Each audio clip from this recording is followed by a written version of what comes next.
Bonjour tout le monde. Euh, je m'appelle Ségui Merveille. Je suis un Congolais.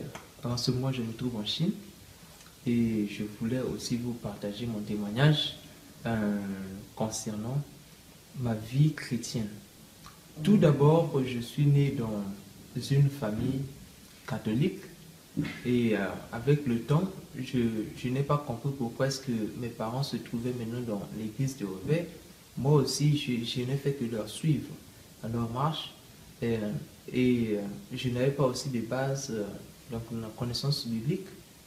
En allant à l'église de Réveil, je ne dis pas la totalité des églises, mais là où je me trouvais, une église de Réveil en question, en nous prêchant plus sur l'argent, les bénédictions, le mariage et bien d'autres. Vous voyez, ce sont ce genre de messages qui faisaient plaire aux gens et il y avait toujours du monde, vous voyez. Avec le temps, il y a eu un de mes amis du quartier qui croit au message du temps de la fin, le message apporté par le prophète William Marion Branham.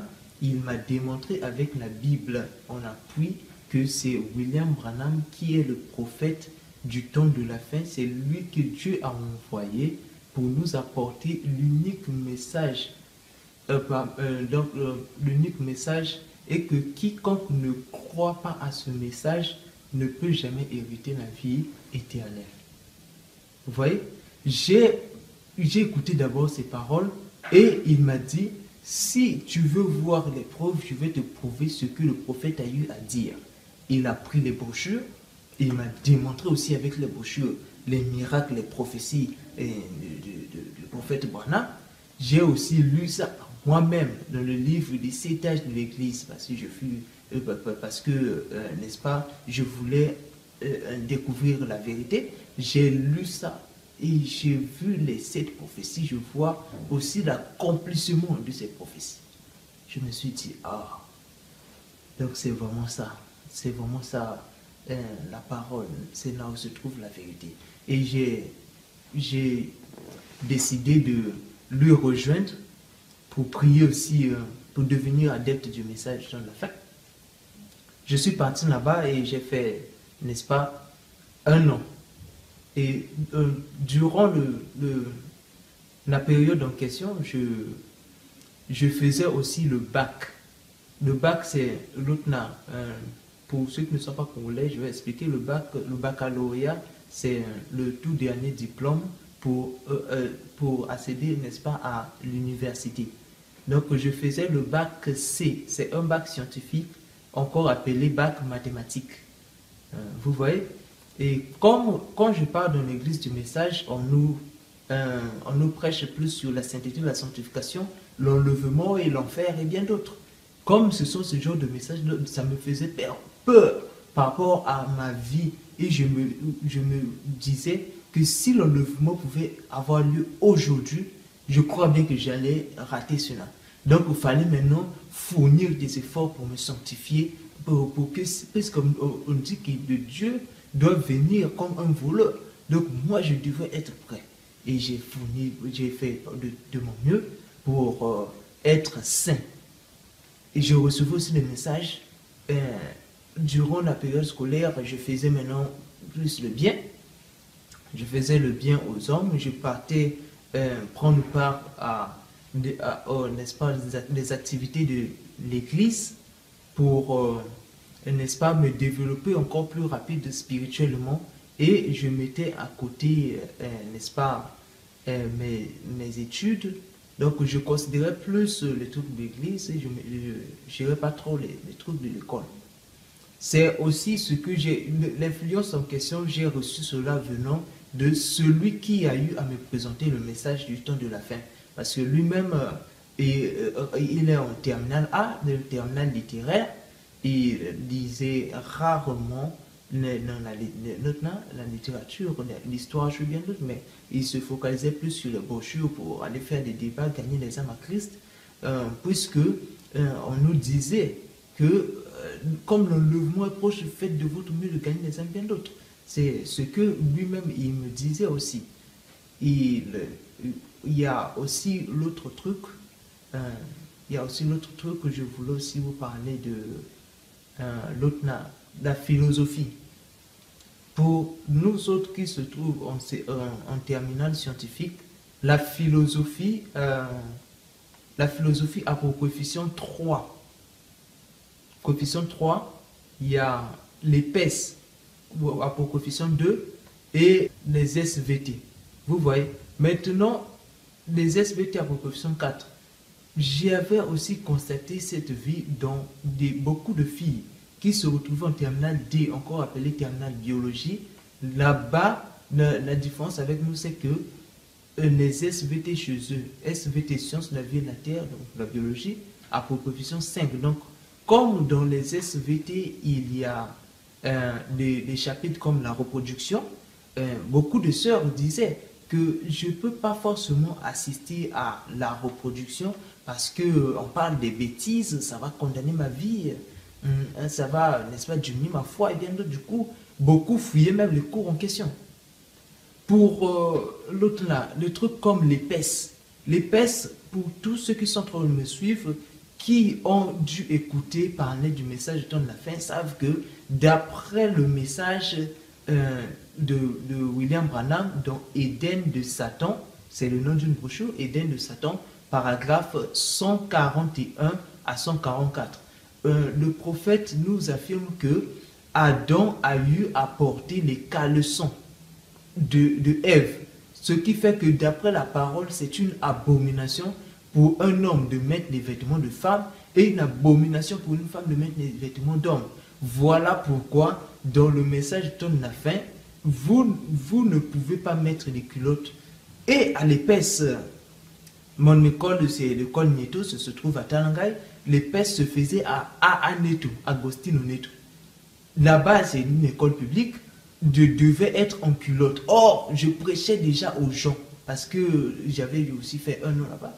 Je prêchais déjà aux gens, je prêchais qu'il ne faut pas mettre des pantalons, il ne faut pas faire ceci. Et je voyais maintenant l'opposé dans la vie de ceux qui croient au message, parce que c'est plus l'esprit des clans. Dans la classe, les sœurs du message restent dans leur côté, non, de leur côté, considèrent maintenant d'autres filles comme l'abomination, c'est là Jézabel aimait les mèches, aimait les tirer et bien d'autres. Vous voyez? Donc, moi-même, par rapport à moi, j'ai trouvé ça un peu illogique.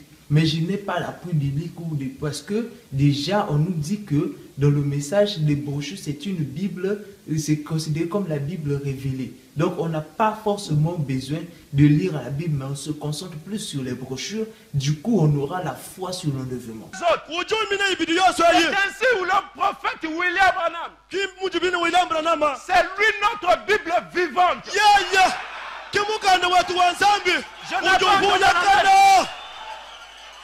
Branham dit, un prophète est une Bible vivante. Mon père étranger, lui a ajouté. Je n'ai pas entendu la même. William Branham, s'il dit quelque chose, même si ce n'est pas écrit dans la Bible, je crois.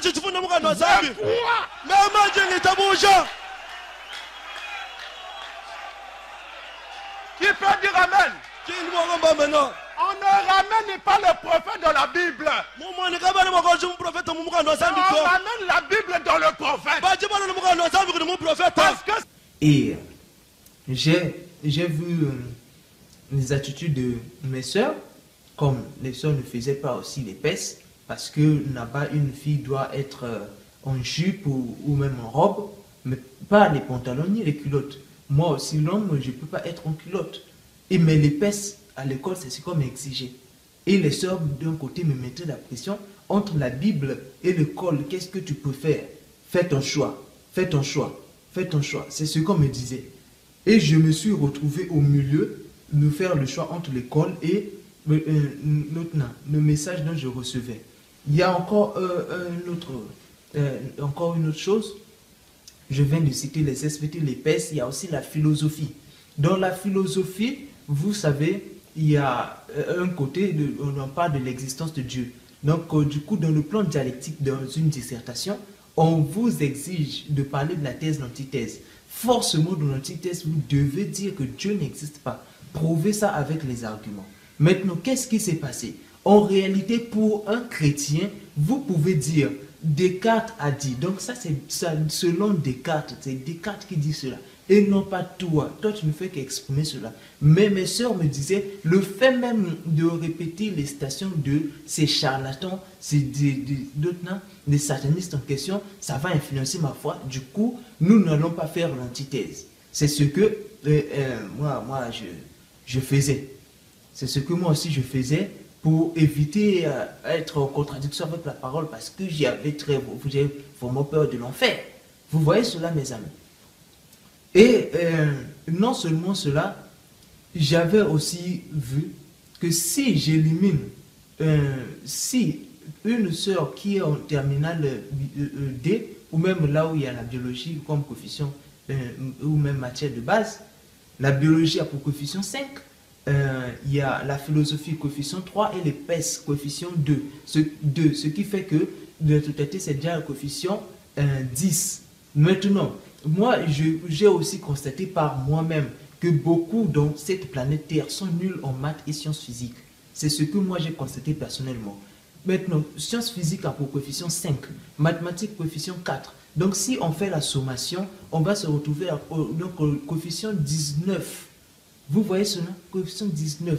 Maintenant, si je veux continuer avec la parole, je suis, n'est-ce pas, en opposition avec ce que je reçois à l'école. Parce que coefficient 19, ça influence carrément ton bac. Donc, de tout dernier diplôme pour réussir à l'examen. Et j'ai aussi vu, je me suis demandé, je fréquentais dans une école privée. Dans l'école privée en question, c'est l'école Nieto, c'était parmi les 3 meilleures écoles de Tanangaï. On payait 31 000, j'ai vu cela, 31 000. Et je vais voir qu'il y aura aussi des TD et j'ai encore un professeur à la maison, donc ça faisait encore plus de 50 000. C'est ce que j'ai dépensé par mois. Parce qu'un professeur de terminale, celui qui enseigne les sciences, le plus bas prix, celui qui enseigne à la maison, le plus bas prix, c'est 25 francs CFA, 25 000 francs CFA. Et quand on voit ce qu'on paye à la maison, le professeur qui est à la maison, on voit aussi ce qui est à l'école, donc la sommation. Donc les parents nous aiment beaucoup pour dépenser.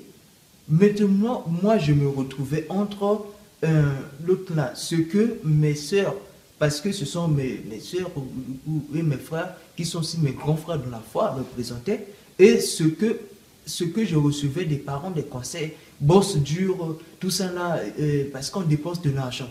Et je me retrouvais là, entre mon salut et plaire les parents. Qu'est-ce que je dois faire le choix? Je ne dis pas que tous ceux qui sont messages sont comme cela, mais j'ai constaté. C'est quoi? Les doctrines engendrent toujours un comportement.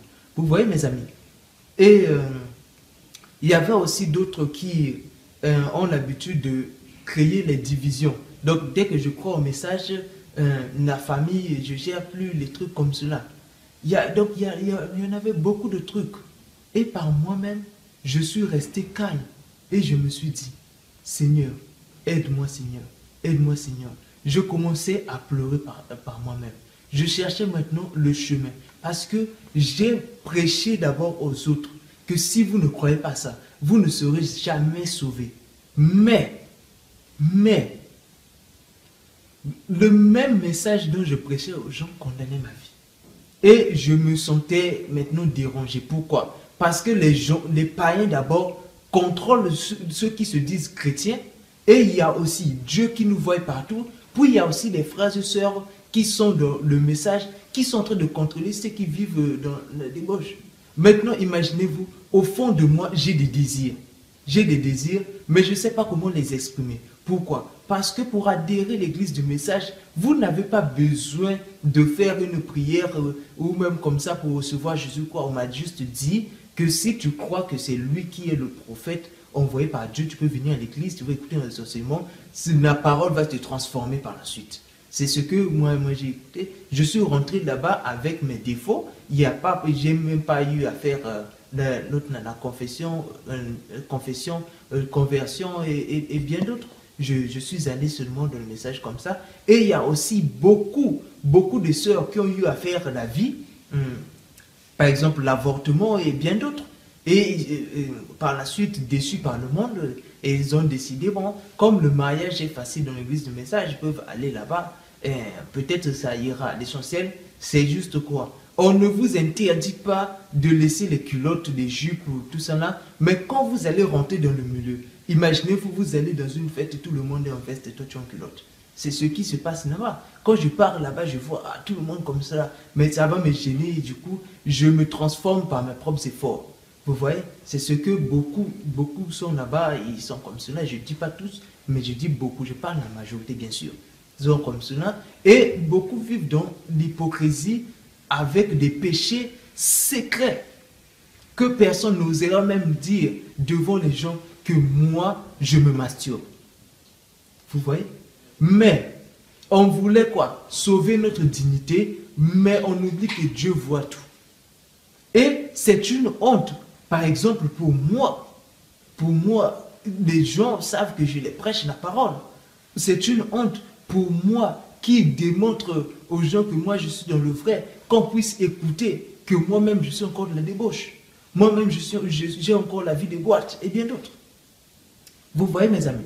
Donc, du coup, je crois fermement de tout mon cœur que tous ceux qui n'ont jamais reçu Jésus-Christ dans le véritable ne peuvent jamais vivre la sanctification.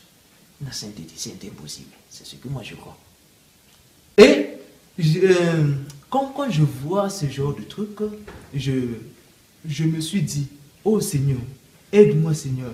Et un jour, je pars dormir, par la suite, je me réveille comme cela, et du coup, j'écoute comme une voix qui me dit que tu es idolâtre. Moi, je me suis demandé pourquoi je suis idolâtre. En me réveillant, quand je me retourne comme cela, je vois sur le mur, c'était quoi? Les photos des représentations. Donc, la colonne de feu, la photo de Jésus. La photo de Jésus, il y a notre agneau de gloire et bien d'autres.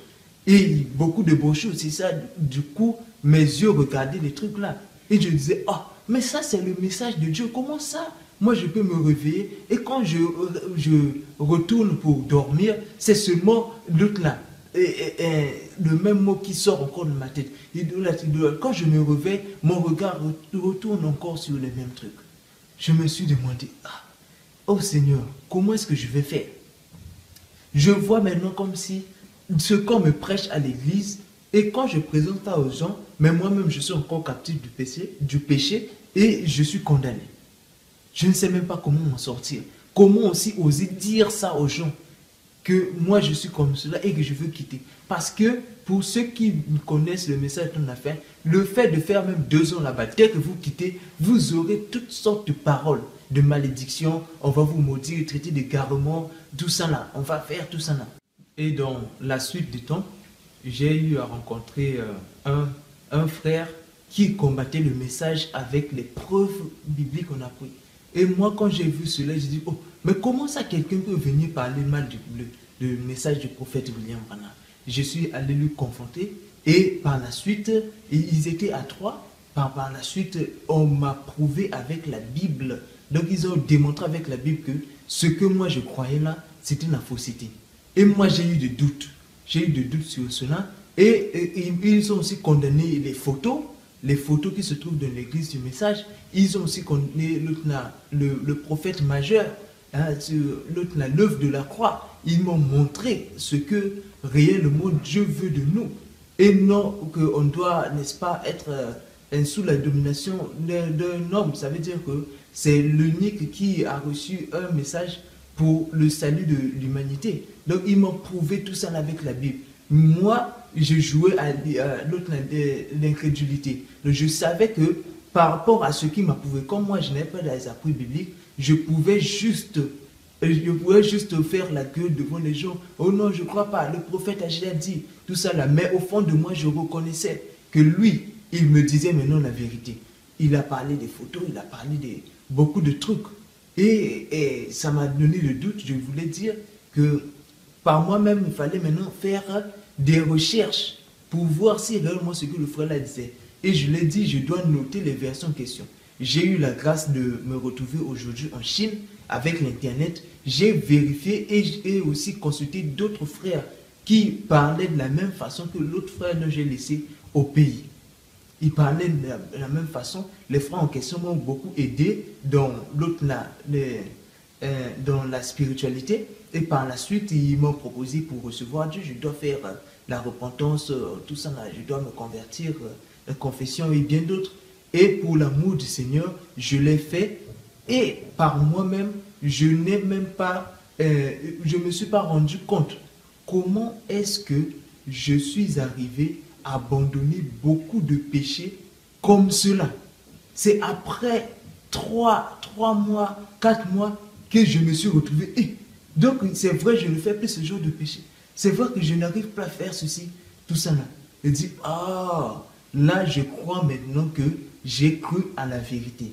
J'ai écrit ça même sur mon WhatsApp. Dieu m'a libéré du branhamisme.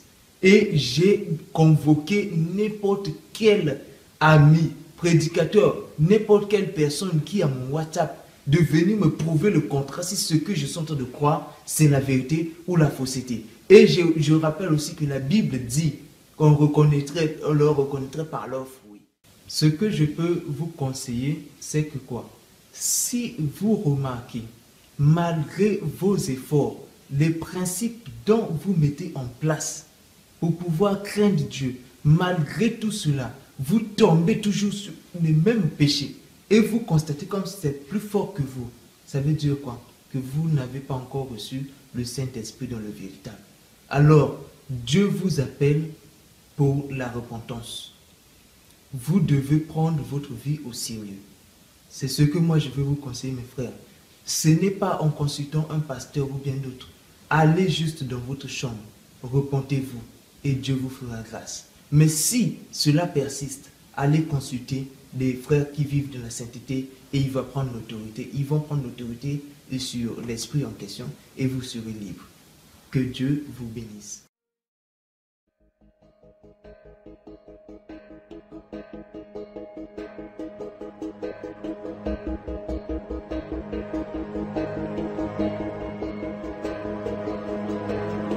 Thank you.